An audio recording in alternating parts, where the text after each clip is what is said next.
ప్రభునందు ప్రియమైన దేవుని బిడ్డలకు మన ప్రభైన యేసు క్రీస్తు నామున శుభములు కలుగునుగాక. ఈ యొక్క దినమందు దేవుని యొక్క వాక్య ధ్యానము కొరకు పరిశుద్ధ బైబిల్ గ్రంథం నుండి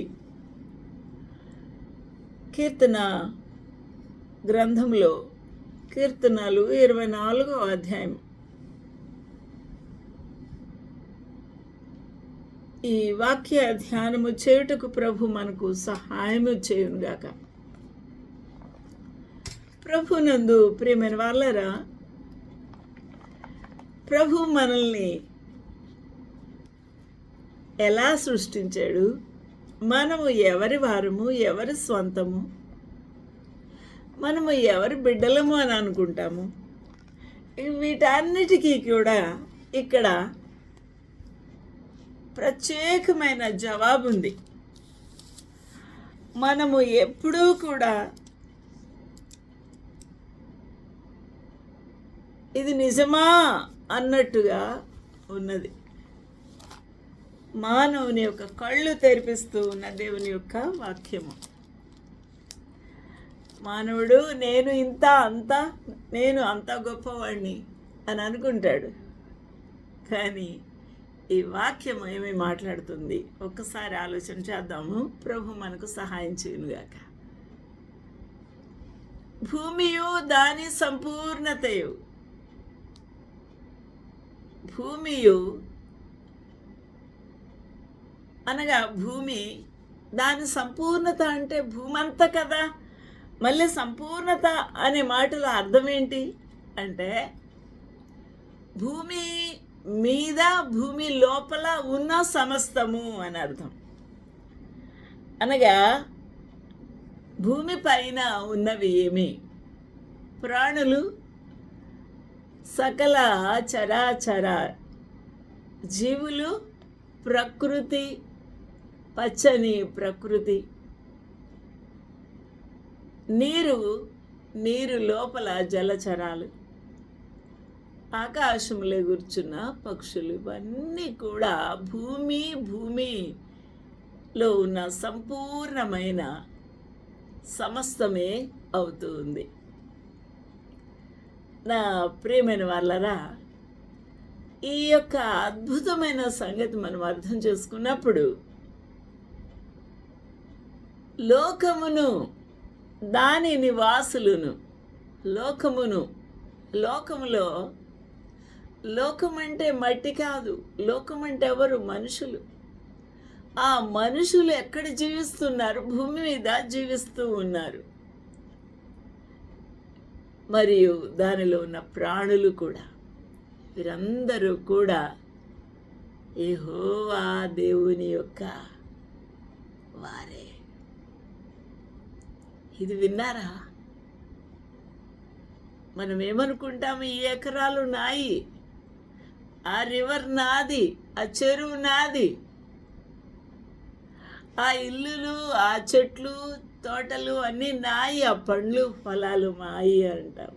కానీ వీటన్నిటినీ కలగ చేసినది ఎవరు? ఈ యొక్క ఫల వృక్షములు, ఫలసాయములు తినుటకు, అనుభవించుటకు సహాయం చేస్తున్నది ఎవరు? ఈ ప్రాణులు, ఈ గొర్రెలు, మేకలు, పశువులు, సమస్తమైన పాడి పంటలు. మేము ఎన్వి తినమండి. మాకు గొర్రెలు, ఆ మేకలు, పశువులు, పొట్టేళ్ళు, వాటి మాంసం అక్కర్లేదనని కొంతమంది అంటారు. మరి వాటి ఫలసాయము, వాటి యొక్క కష్టార్జితము, వాటిలో నుంచి వస్తూ ఉన్న పాలు, మిగడ, పెరుగు, నెయ్యి లేకుండా జరగదు. కాబట్టి మనము ఆలోచన చేసే ఆలోచన, మన మేధస్సు కొంచెం మట్టుకే అది కుదించినట్టుగానే ఉంటుంది. కానీ బ్రాడ్ వ్యూతో, విశాలమైన హృదయంతో మనం ఆలోచన చేసినప్పుడు సమస్తము కూడా ఆ ప్రభువు ఎందుకు కలగచేసి ఉన్నాడు? ఈ సమస్తమైన ప్రాణులు, ఈ జీవులు, ఈ సమస్తమైన ప్రకృతిలో ఉన్న పచ్చదనము, దీనినంతా, ఈ వెజిటేషన్ అంతా కూడా ప్రభు ఎవరి కోసము, ఎందుకోసము సృష్టించాడు. ఇది మానవుడు గ్రహించాడా అన్న విషయమే అర్థం చేసుకోవాలి. మానవుడు ఎప్పుడైనా ఆలోచన చేశాడా? ఇంత పెద్ద సముద్రం ఎందుకు? ఇన్ని చేపలు పచ్చిరేలు ఎందుకు?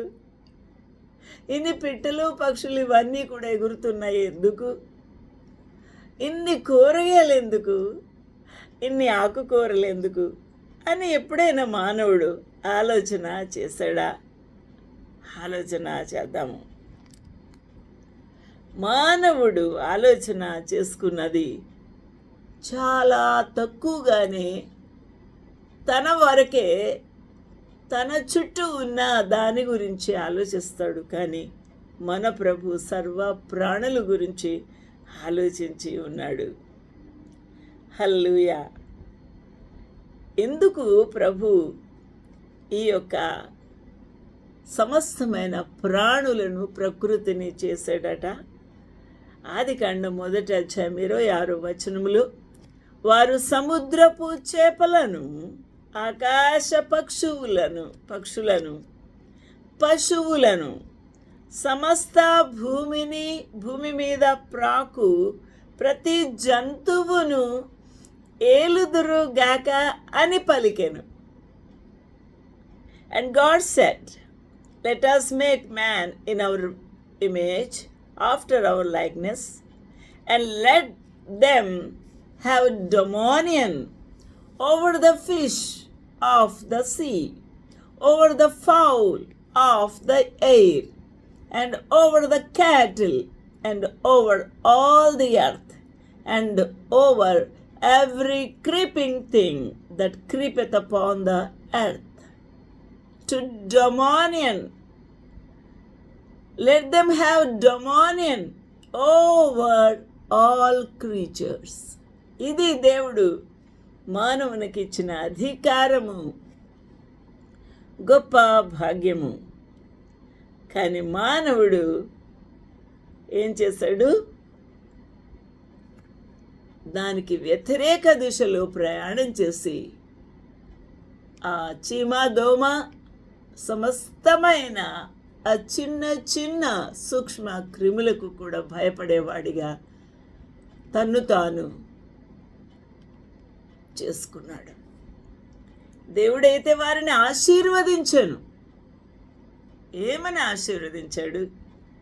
ఆదికాండము 1:28 ఎట్లనగా, మీరు ఫలించి అభివృద్ధి పొంది విస్తరించి భూమిని నిండించి దానిని లోపరుచుకోనండి.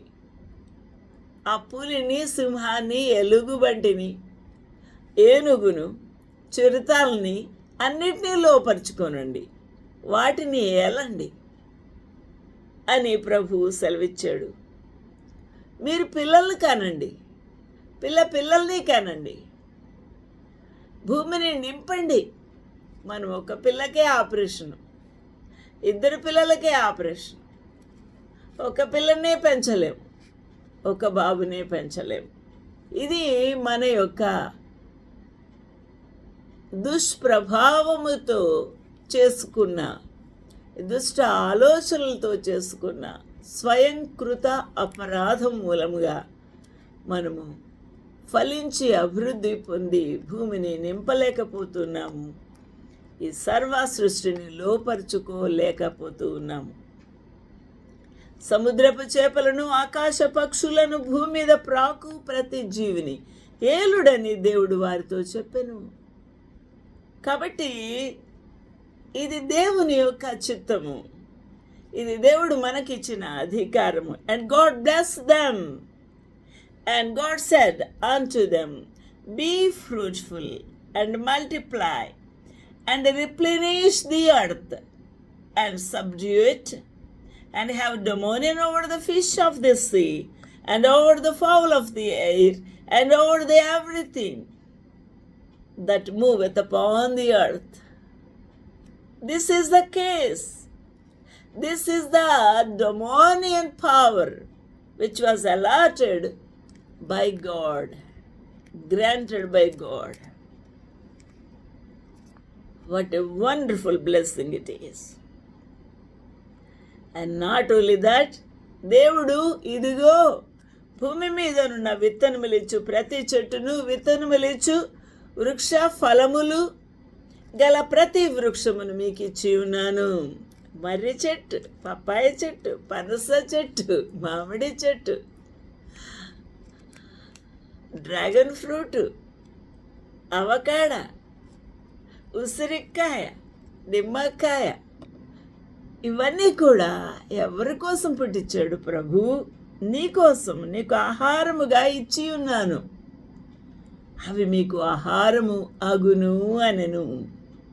And God said, Behold, I have given you every herb bearing seed, which is upon the face of all the earth, and every tree in which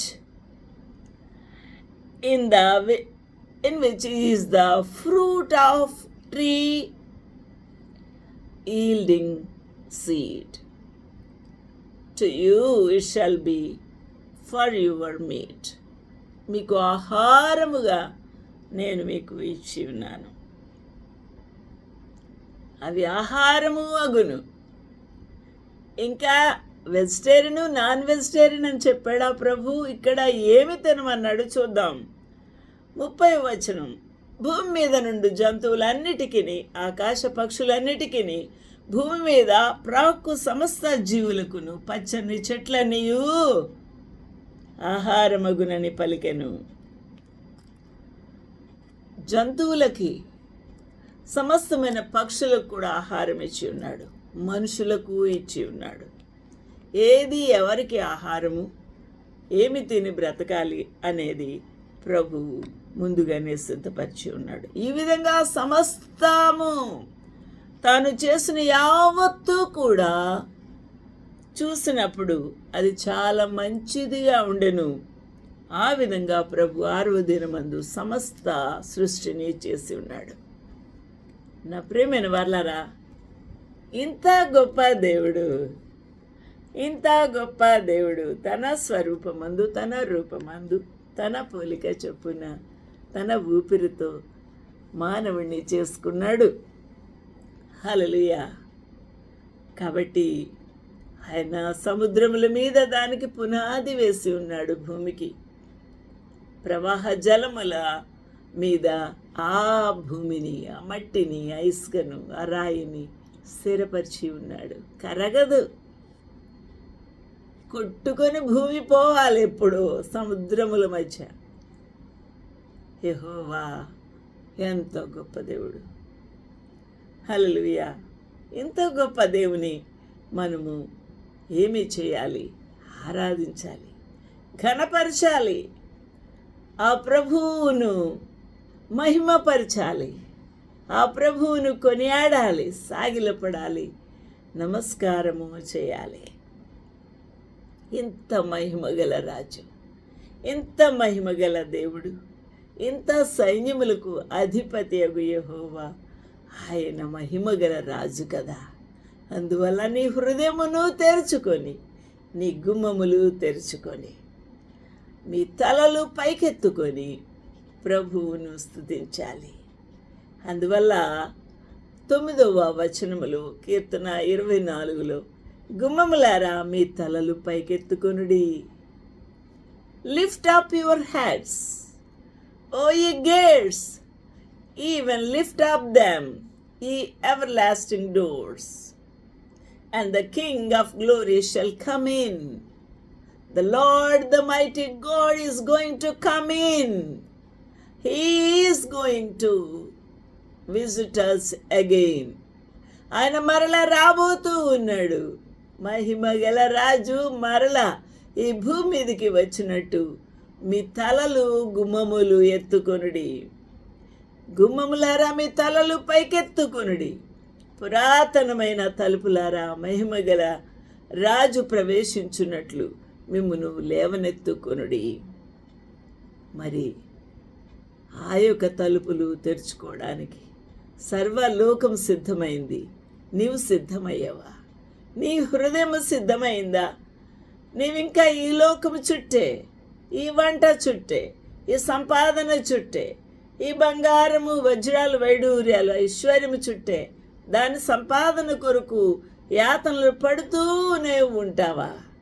అలాగైతే నువ్వు ఇక్కడే ఉండిపోతావు.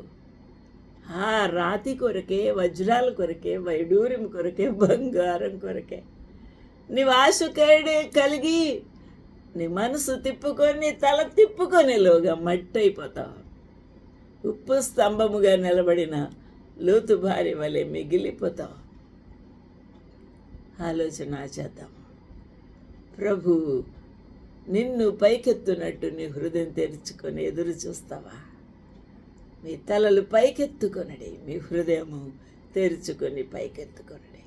మహిమగల రాజు నీలో ప్రవేశించున్నట్టు, మహిమగల రాజు పరలోకము నుండి భూమికి ప్రవేశించున్నట్టు, భూమికి వచ్చి నిన్ను తీసుకొని పోవునట్టు మీ తలలు పైకెత్తుకొనడి. మహిమగల రాజు, మన రాజు, హల్లెలూయా. బల శౌర్యములు గల యెహోవా, యుద్ధశూరుడైన యెహోవా ఆయన ప్రవేశించున్నట్లు మీ తలలు ఎత్తుకొనడి. ప్రభు అట్టి భాగ్యముతో మనల్ని ఆశీర్వదించినట్టుగా బుద్ధి తెచ్చుకొని ఆయన వైపు మన హృదయాన్ని తిప్పుకుందాం. ప్రభు మనకు సహాయం చేయను గాక. ఆమేన్.